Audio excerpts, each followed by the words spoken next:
재현아, 10월 9일이 무슨 날인지 알아? 한글날이지. 맞아. 근데 한글날이 뭐 하는 날이야? 한글의 우수성을 기리고 그걸 기념하는 날 아니야? 맞아. 한글이 얼마나 우수한지에 대해서 한번 좀 생각해보는 날인데 재현이는 살면서 한글이 없었으면 어땠을까 이런 생각을 해본 적도 있어? 내가 생각했을 때 응. 만일 한글이 없었다면 되게 서러웠을 것 같아. 응? 일제강점기 때만 생각을 해봐도 우리나라에 언어가 있지만 그걸 쓰지 못한다는 거에 대해서 매우 서러움을 느꼈잖아. 맞아. 그리고 특별히 엄마의 직업이 없었어. 그건 기발하다. 아나운서는 우리말의 우수성을 전하는 사람이잖아. 엄마의 직업이 없었겠다. 되게 재밌는 생각인데? 오늘 낭독을 통해서 한글을 제대로 한번 느껴볼까? 그래, 좋아.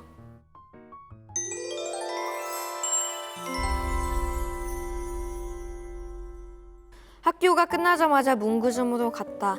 다 골라 1,000원. 코너를 서성이다가 파란색 줄넘기 하나를 집어 들었다. 사실 나는 줄넘기를 잘하지 못한다. 고민하는 사이에 아줌마와 눈이 마주쳤다. 살 거니? 고민 중인데요. 사. 줄넘기가 키 크는데 좋아. 아줌마가 따뜻한 목소리로 말해서 기분이 상해버렸다. 내 키가 컸다면 굳이 저렇게 말하지 않았을 거니까. 어른들은 내 몸에 대해서 함부로 말할 자격이 있는 것처럼 군다. 아무렇게나 평가했다가 때 되면 곧 클 거야 같은 말로 위로하길 좋아한다. 오늘 아침 시간이었다. 강민주는 자신만만하게 미소를 띠며 이렇게 말했다. 나 오늘부터 키커스 다닌다. 키커스가 뭐냐고? 럭셔리 프리미엄 어린이 성장 클리닉이지. 원장님이 그러는데 자기만 잘 따라오면 이번 여름방학에 20cm는 더 클 거래. 강민주는 반에서 첫 번째로 키가 작은 애였고 나는 두 번째로 작은 애였다. 우리 둘의 자존심이 걸린 문제였으므로 나는 쉽사리 움직일 수 없었다. 우쭐거리던 강민준과 허공에서 눈이 마주쳤다. 뭘 보냐 오태양? 돈을 주고 키를 사는 게 어디 있냐? 비겁한 자식. 나는 5살 때부터 축구선수가 꿈이었다. 초등학교 저학년 때는 그럭저럭 잘하는 편이었지만 커가면서 그러니까 또래 남자아이들의 키가 내 키보다 2뼘씩은 더 커지면서 문제가 생겼다.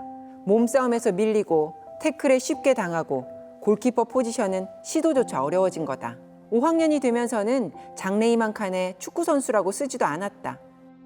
나는 파란색 줄넘기를 손에 쥐고 호랑이 동상 옆 느티나무 아래에 자리를 잡고 섰다. 마음을 다잡고 폴짝폴짝 줄을 넘었다. 탓, 탓, 탓, 틱. 얼마 못 가서 줄에 발이 걸렸다. 몇 번을 다시 해도 마찬가지였다. 20개를 채 넘기지 못했다. 이따위 줄넘기를 땅바닥에 집어 던졌다. 순간 줄넘기가 마치 생명을 가진 푸른 뱀처럼 꿈틀거렸다. 갑자기 운동장에 세찬 모래바람이 일었다. 뭐야, 으앗! 몇 초 지나지 않아 에헴 하는 헛기침 소리가 들렸다. 서서히 팔을 내리자 웬 꼬마애 하나가 시야에 들어왔다. 형아가 나 불렀지? 이 전설의 줄넘기 왕을. 꼬마는 내 맞은편에 자리를 잡았다.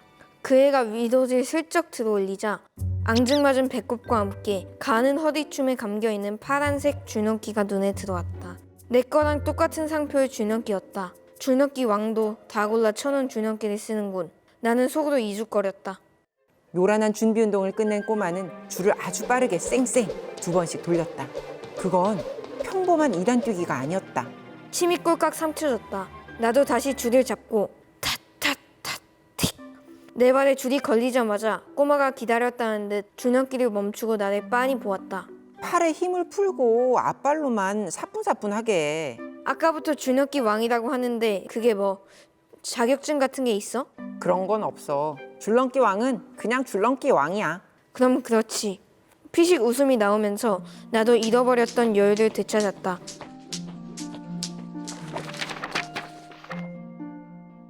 아, 재밌다. 재현이는 오늘 읽었던 문장들 중에서 특별히 인상 깊었다 이런 장면이 있을까? 여기 보면은 응. 난 이 문장이 제일 인상 깊었어. 5학년이 되면서 장래희망 칸에 축구 선수라고 쓰지도 않았다. 왜? 왜 이 문장이 인상 깊었어? 나는 이 친구가 신체 조건 때문에 꿈을 포기했다는 거에서 되게 슬퍼서. 그랬구나. 오늘 이렇게 재현이와 함께 낭독을 하면서 한글의 느낌도 느끼고 재현이의 감동도 나눌 수 있어서 엄마에겐 참 소중한 시간이었어. 나도 엄마랑 같이 읽으면서 책이라는 거를 소리 내서 읽으면 그게 더 실감나고 재밌다는 걸 배웠어.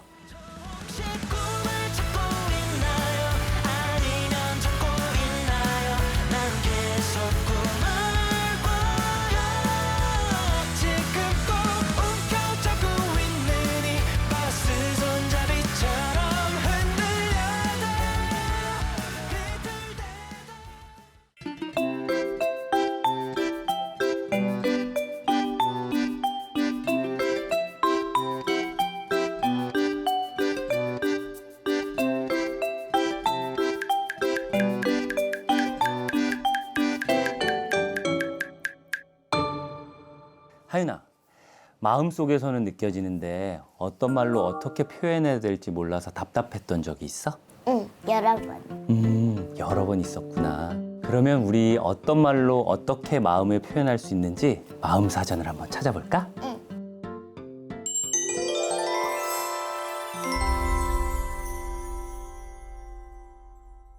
하윤이는 이럴 때 어떤 마음이 들까? 예쁜 한글로 표현해 볼까? 와, 공주님 방 같아. 엄마가 내 방에 커튼을 달아주었어. 필요한 거 있으면 말해. 나도 빌려줄게. 짝꿍이 지우개를 빌려줄 때 드는 마음. 더러운 손톱을 단정하게 깎아준 아빠에게 뽀뽀를 해주고 싶은 마음. 고마워. 딩동댕. 남이 친절하게 대해주거나 도움을 주어서 흐뭇하고 즐겁다. 고맙다. 고마워. 아빠가 만들기 숙제를 도와줄 때 드는 마음. 이번엔 아빠가 맞춰봐. 친구가 혼자 우산을 쓰고 가버렸어. 언니가 나에게는 먹어보라고도 안 하고 혼자만 과자를 다 먹을 때 드는 마음. 풀도 빌려가고 삼각자도 빌려갔던 친구가 내게 가위를 빌려주지 않을 때의 마음. 문구점에 같이 간 오빠가 자기 것만 잔뜩 사고 내게는 아무것도 사주지 않을 때의 마음. 속상해? 정답은 야속해.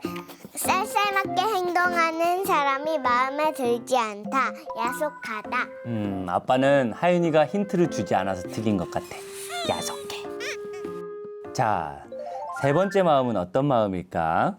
용기가 있으며 씩씩하고 기운차다. 나는 더 이상 어린애가 아니니까 보조바퀴를 빼고 자전거를 타다 넘어져도 울지 않는 마음. 불길 속으로 뛰어들어 사람을 구해낸 소방관을 보는 마음. 나는 커서 소방관 아저씨가 될 거야. 잘못한 것을 잘못했다고 말하는 마음. 용감해. 딩동댕. 용감해. 치과에 가서 울지 않겠다고 다짐을 했어. 다음 문제. 치과에 가서 이를 뽑고 돌아온 날 혀로 이가 있던 자리를 자꾸 더듬어 보게 돼. 우리 집에 놀러와서 새밤이나 같이 잤던 사촌 언니가 집으로 돌아가고 난 뒤에 드는 마음. 놀이터에 있던 커다란 나무가 태풍에 쓰러져 베어지고 없을 때 드는 마음. 우리 집에 이틀 동안 맡겼던 강아지를 이모가 찾아간 뒤에 드는 마음. 허전해? 띵동댕. 마음이 텅 빈 것처럼 서운한 느낌이 있다. 허전하다. 운동장에서 신나게 노는데 현관문을 잠갔는지 생각이 나지 않는 거야. 찜찜해. 놀이터에서 주운 돈으로 과자를 사 먹는 마음. 주인을 찾아줘야 하나? 찜찜해.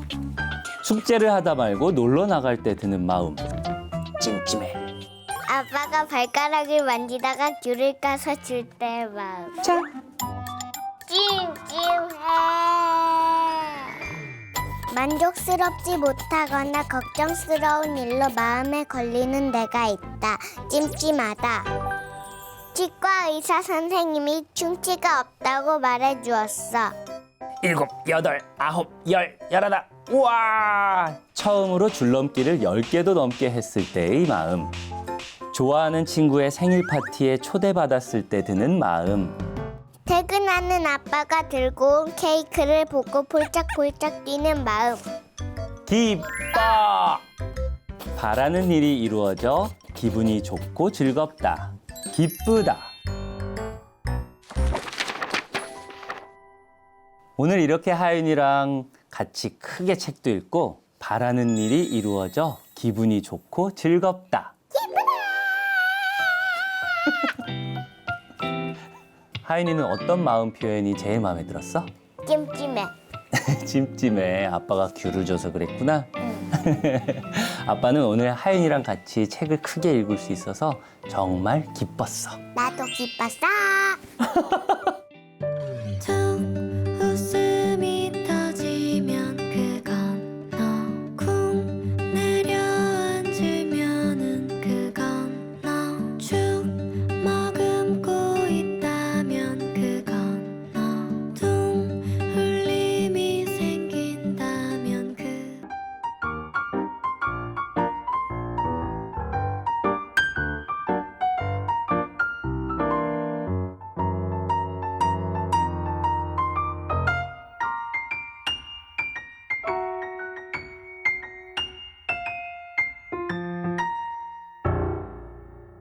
우리 준우는 강아지 똥이라는 말을 들으면 어떤 생각이 나? 더럽고 냄새나. 맞아. 근데 그런 강아지 똥이 하고 싶은 말이 있대. 우리 이쁜 준우의 목소리로 강아지 똥의 이야기를 들려줄래?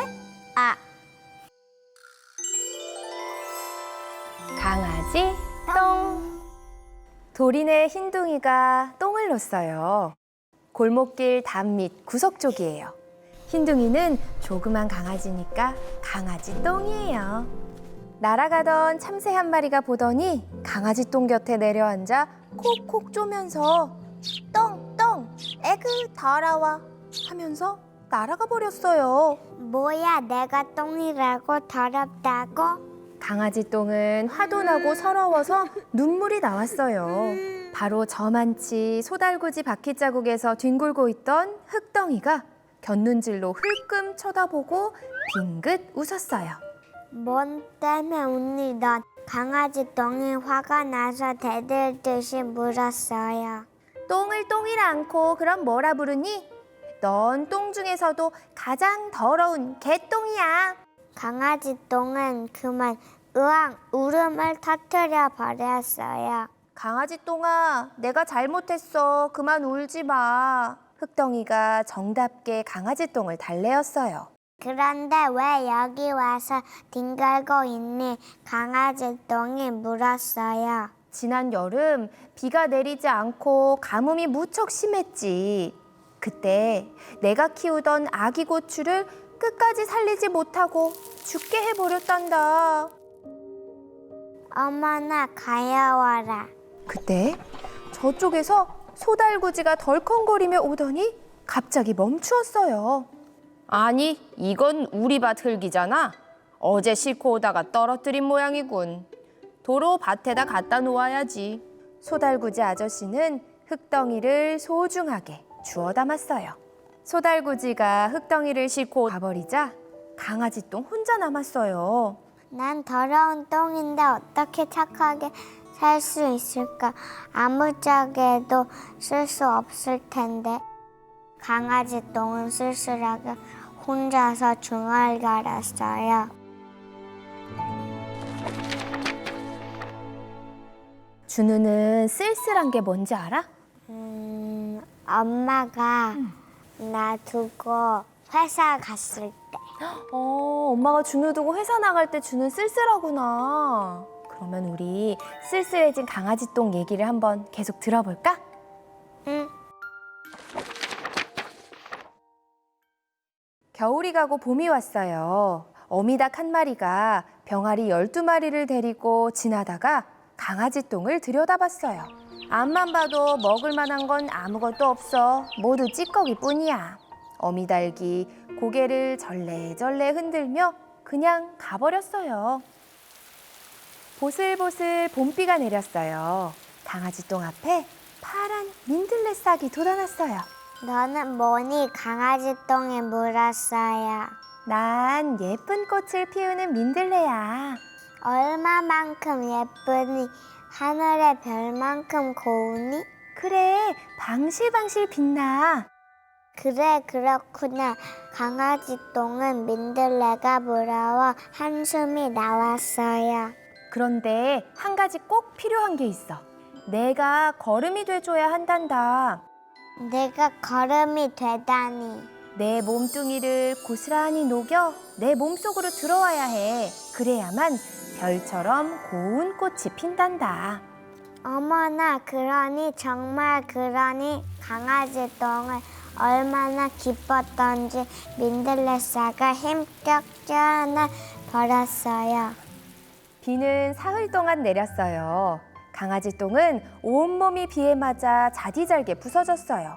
봄이 한창인 어느 날 민들레 싹은 한 송이 아름다운 꽃을 피웠어요. 향긋한 꽃냄새가 바람을 타고 퍼져나갔어요. 방긋방긋 웃는 꽃송이엔 귀여운 강아지 똥에 눈물겨운 사랑이 가득 어려 있었어요. 준우는 이제 강아지 똥 보면 어떤 생각이 들 것 같아? 귀엽고 고마울 것 같아. 그치, 예쁜 꽃을 피워주는 거니까 엄마도 이제 강아지 똥 보면 고마울 것 같아. 준우야, 강아지 똥 목소리 들려줘서 고마워. 응? 짜잔! 예쁜 우리 똥강아지 준우 사랑해. 강아지 똥아 사랑해.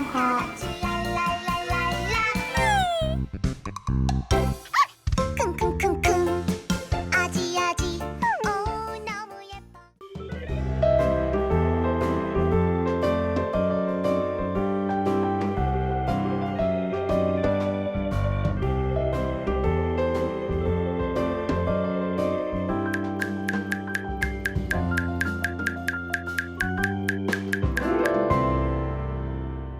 어린 왕자 책을 아빠랑 낭독을 해볼 거야. 낭독. 낭독은 한글을 소리내서 읽는 거야. 그러니까 서진이 목소리로 이 한글이 다시 피어나는 거지. 아빠랑 낭독해 볼까?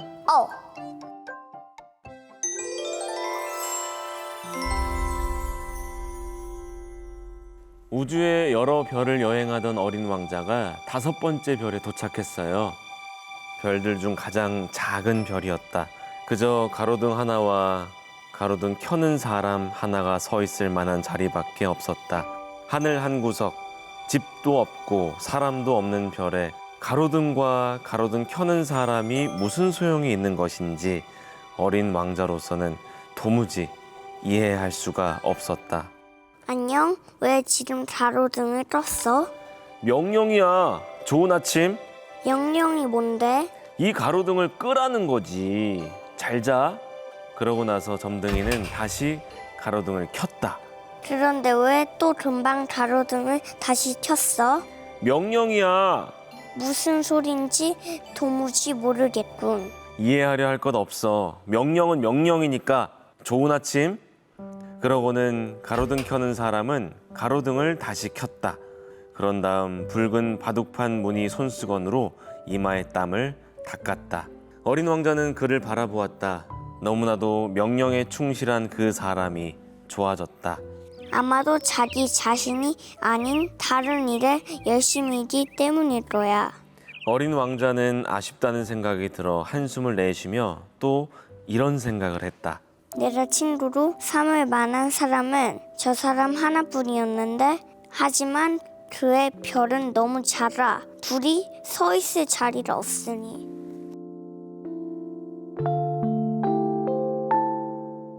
또 다른 별에서 어린 왕자는 술꾼을 만났어. 빈 술병 한 무더기와 가득 찬 술병 한 무더기를 앞에 늘어놓고 우두커니 앉아있는 술꾼을 보고 어린 왕자가 물었다. 뭘 하고 계시는 거예요? 술 마시지. 침울한 표정으로 술꾼이 대답했다. 술은 왜 마셔요? 어린 왕자가 그에게 물었다. 잊으려고. 술꾼이 대답했다. 뭘 잊어요? 치근하다는 생각이 든 어린 왕자가 물었다. 창피한 걸 잊어버리려고. 술꾼이 고개를 숙이며 마음을 털어놓았다. 뭐가 창피한데요? 그를 돕고 싶어진 어린 왕자가 물었다. 술 마시는 게 창피해. 술꾼은 이렇게 말하고 입을 다물어 버렸다. 어린 왕자는 황당한 마음으로 그 별을 떠났다. 어른들은 아무리 봐도 너무너무 이상해. 어린 왕자는 길을 가며 혼자 생각했다. 서진아, 응, 방금 응, 아 어른들 너무너무 이상해 이거 낭독했잖아. 응. 그럼 서진이는 응. 평소에도 어. 어른들이 이상할 때가 있었어? 언제? 맨날 술 마시고 사는 사람. 누구? 아빠. 그래, 그러면 이번에는 어린 왕자가 이상한 장사꾼을 만났대. 응. 그걸 계속 낭독해 볼까? 응, 하자. 응. 안녕, 어린 왕자가 말했다. 안녕. 장사꾼이 대답했다. 그는 갈증을 달래주는 최신 알약을 파는 장사꾼이었다.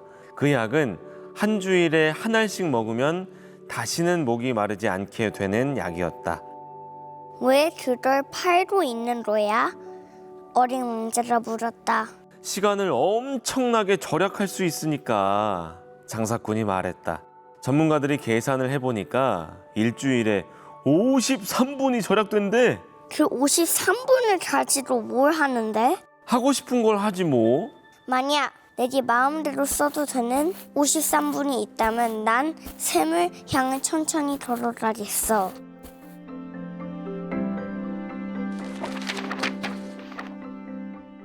서진아, 응. 방금 나온 대로 응. 마음대로 쓸 수 있는 53분이 생겼다. 응. 뭘 하고 싶어? 축구하고 싶어. 축구? 어, 누구랑? 아빠랑. 오, 아빠랑 낭독도 할까?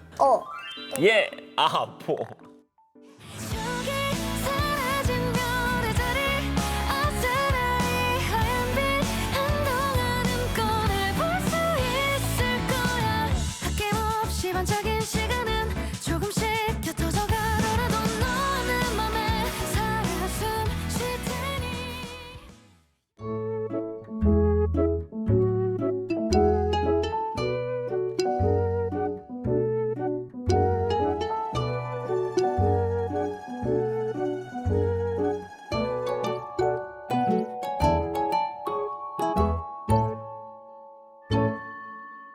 하연아, 팔랑팔랑 날아다니는 나비의 어린 시절은 어땠을 것 같아?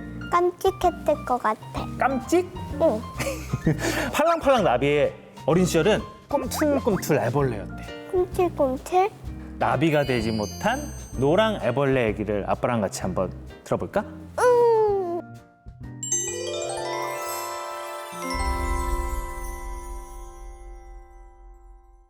노랑 애벌레와 호랑 애벌레는 아주 친한 친구였어. 둘은 수많은 애벌레들이 한데 모여 있는 거대한 애벌레 기둥을 발견하게 돼. 호랑 애벌레가 입을 열었습니다. 난 알아야겠어. 당장 가서 꼭대기의 비밀을 알아내겠어.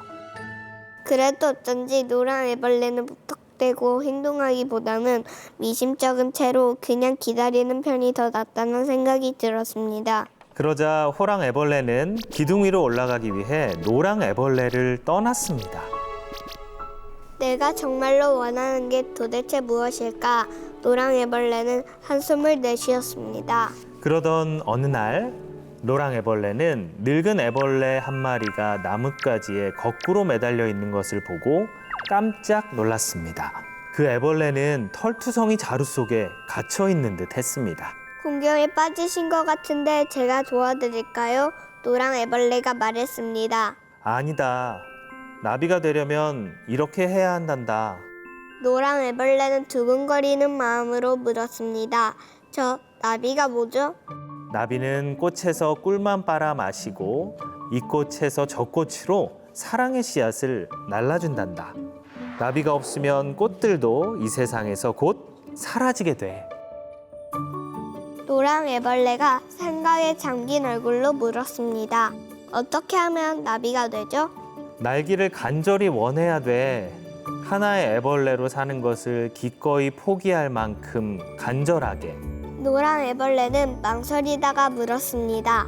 나비가 되기로 결심하면 무엇을 해야 되죠? 나를 보렴. 나는 지금 고치를 만들고 있단다. 마치 내가 숨어버리는 듯이 보이지만 고치는 결코 도피처가 아니야. 고치는 변화가 일어나는 동안 잠시 들어가 머무는 집이란다. 변화가 일어나는 동안 고치 밖에서는 아무 일도 없는 것처럼 보일지 모르지만 나비는 이미 만들어지고 있는 것이란다. 다만 시간이 걸릴 뿐이야. 하연아, 고치라는 단어를 들으면 어떤 느낌이 들어? 고구마 치즈를 줄인 말인 것 같아. 고구마랑 치즈? 응. 고치는 애벌레가 나비가 되려고 작은 집을 만드는 거야. 그래서 자기 몸에서 막 실이 나오거든? 그 실로 자기 몸을 둘둘 감아. 그 속에서 며칠을 견뎌야 돼. 배고프겠다. 그러니까 하연이 할 수 있을 것 같아? 어려울 것 같지? 응. 그러면 그 힘든 일들 이겨내는 노랑 애벌레 얘기 한번 들어볼까? 응, 가자. 가자! 애벌레로 있으면 적어도 무엇인가를 할 수는 있어. 기어다닐 수도 있고 먹일 수도 있어. 어떤 식으로든 사랑도 할 수 있어. 하지만 고치가 되면 어떻게 함께하지? 고치 속에 틀어박히는 건 생각만 해도 끔찍해. 날개를 가진 멋진 존재로 변할 수 있다는 확신도 없는데 하나뿐인 목숨을 어떻게 위험에 빠뜨릴 수 있단 말인가? 노랑 애벌레는 앞으로 무엇을 해야 하는가? 늙은 애벌레는 마지막 남은 실로 머리를 감싸며 외쳤습니다. 너는 아름다운 나비가 될 수 있어. 우리는 모두 너를 기다리고 있을 거야. 노랑 애벌레도 나비가 되기 위한 모험에 나서기로 결심했습니다. 노랑 애벌레는 용기를 얻으려고 늙은 애벌레 고치 바로 옆에 매달린 채 실을 뽑아내어 고치를 만들기 시작했습니다. 어머나, 나도 이런 일을 할 수 있다니 이건 내가 제대로 하고 있다는 증거야. 용기도 생기는걸. 내 속에 고치의 재료가 들어있다면 틀림없이 나비의 재료도 들어있을 거야. 하연아, 노랑 애벌레한테 나비의 재료가 들어있었잖아. 응. 그러면 하연이한테는 어떤 재료가 들어있을까? 기쁜 마음 재료. 이야, 기쁜 마음 재료. 그러면 그 기쁨의 재료를 가지고 하연이는 나중에 뭐가 되고 싶어? 피겨 전문가. 오, 피겨 스케이팅? 응. 오, 멋있는데. 그러면 훨훨 나는 하연이의 모습을 아빠가 기대해봐도 될까? 응. 아빠 기대해. 알았어, 기대할게. 응. 숨어요 어디든 자유롭게 날아요 이 날씨도 그대 위한 거예요 난 나를 찾아요 그러면 그땐 어디든 있어요 내 손 위에 머물러 잠시 앉아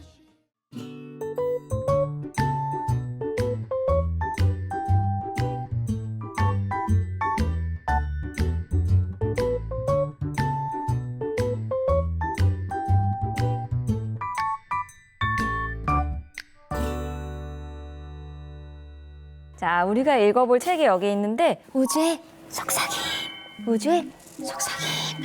어때? 엄마가 조금 속삭이면서 얘기해봤어. 제목을 소리내서 읽어보니까 한글이 말을 하는 것 같아. 진짜 그렇네. 오, 진짜? 자, 어떤 내용인지 한번 읽어볼까? 그래?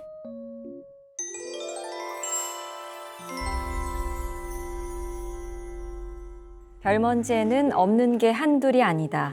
텔레비전도 없고 컴퓨터도 없고 친구도 없다. 할머니, 요즘은 여행자가 거의 오지 않아요. 아무래도 이름 때문에 그런 것 같아요. 누가 먼지라는 말을 좋아하겠어요? 별이 빛나는 집으로 이름을 바꾸면 어때요? 사람들이 더 많이 올지도 모르잖아요. 할머니는 자신의 무게를 견디고 있는 휠체어만 내려다보며 말했다. 어차피 우린 다 먼지야.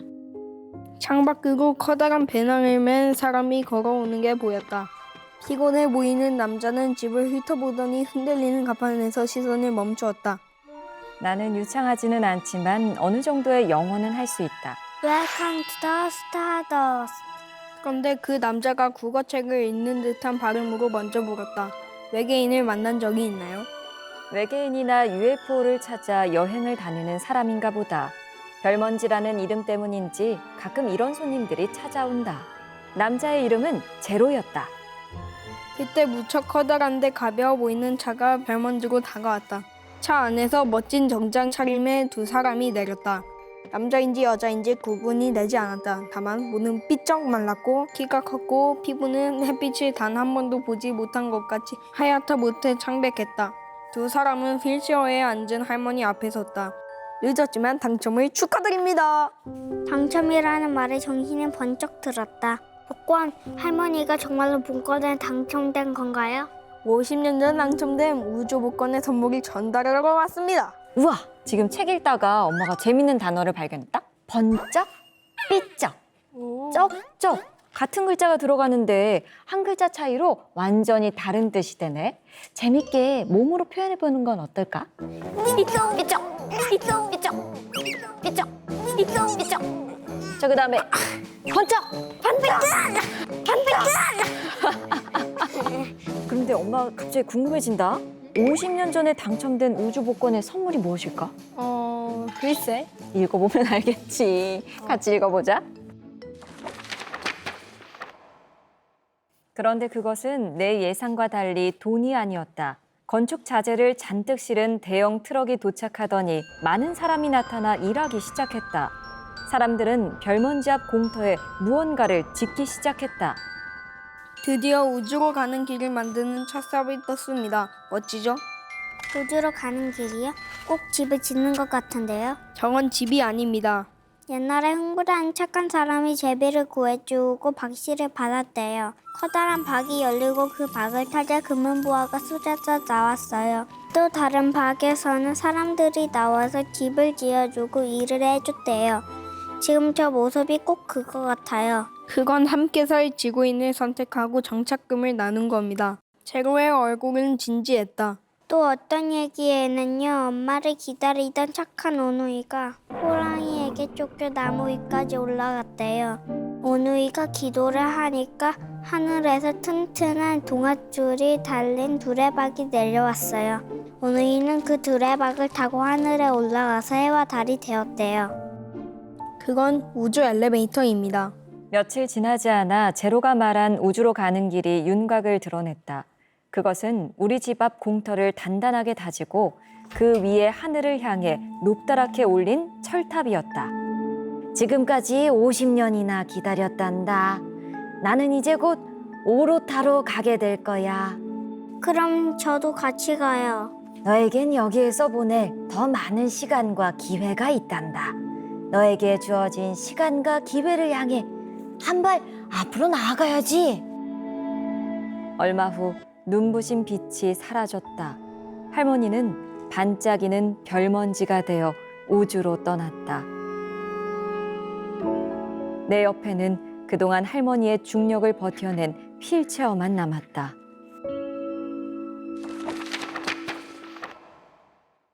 와, 우주의 속삭임 우리 열심히 읽어봤는데 어땠어요?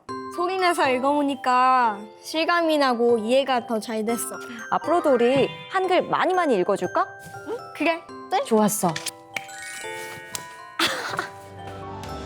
별을 이어 네 얼굴을 그려보아요. 혹시 너도 같은 곳을 보고 있나요? 수많은 저 밤하늘 별들 속 환히 빛나 내게만.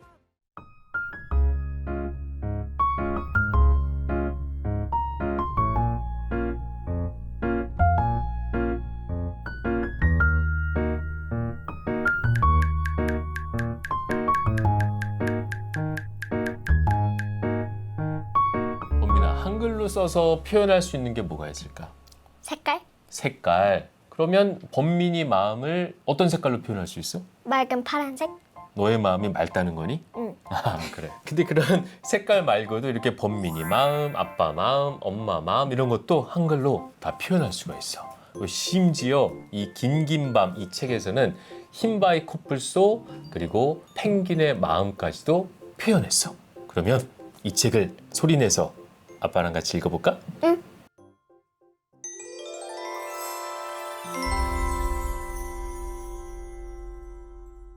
가족과 친구를 전부 다 잃고 세상에 혼자 남겨진 흰바위 코뿔소 노든과 버려진 알을 돌보는 펭귄 치쿠. 그들의 고단한 여정이 이어지고 있었다. 치쿠는 바다를 찾아야 한다고 했다. 노든은 바다가 뭔지 몰랐다. 그러니까 바다는 말이지 저 위에 하늘이랑 비슷한 곳이야. 그리고 필요한 건 뭐든지 다 있어. 먹을 것도 친구들도 아름다운 것들이 가득하지. 바닷속에선 노든 너보다 내가 훨씬 빠를 텐데. 바닷속에서는 너도 바람보다 빨리 달릴 수 있는 거야? 당연하지. 그러면 바닷속에도 바람이 있는 거야? 이 질문에 치쿠는 당황한 것 같았다. 사실 나도 바다에 가본 적이 없어. 걱정 마 친구. 우리는 바다를 찾을 수 있을 거야. 뿌리 뭉툭한 코뿔소 한 마리와 양동이를 입에 문 펭귄 한 마리는 계속 함께 걸었다. 시간이 지날수록 더 멀리 나아갈수록 치쿠는 수척해져 갔다. 그럼에도 치쿠는 알을 돌본 일을 조금도 소홀히 하지 않았다. 노든이 좀 더 쉬어가자고 해도 치쿠는 고집스럽게 앞으로 나아갔다. 곧 바다가 나타날 것이라는 확신이 치쿠를 최악의 상태에서도 계속 걷게 만들었다. 혹시 나한테 무슨 일이 생기면 알을 돌봐주겠다고 약속해줘. 그게 무슨 말이야? 만약 나한테 무슨 일이 생기면 그 애를 바다에 데려다 준다고도 약속해. 오랜만에 둘 사이에 어색한 침묵이 맴돌았다. 다음 날도 둘은 열심히 걸었다. 치쿠는 전날보다 더 느려지고 더 지쳐 보였지만 온 신경을 집중해서 한 걸음 한 걸음 움직였다. 그날 저녁 둘은 푹신해 보이는 수풀에 도착했다. 자리를 잡고 나서 노드는 치쿠에게 어색했던 지난밤에 대해 사과하고 다시 예전처럼 정어리 눈꽃만한 코뿔소라고 불리고 싶어서 말을 걸었다. 어이, 코끼리 코딱지만한 펭귄? 치쿠는 대답이 없었다.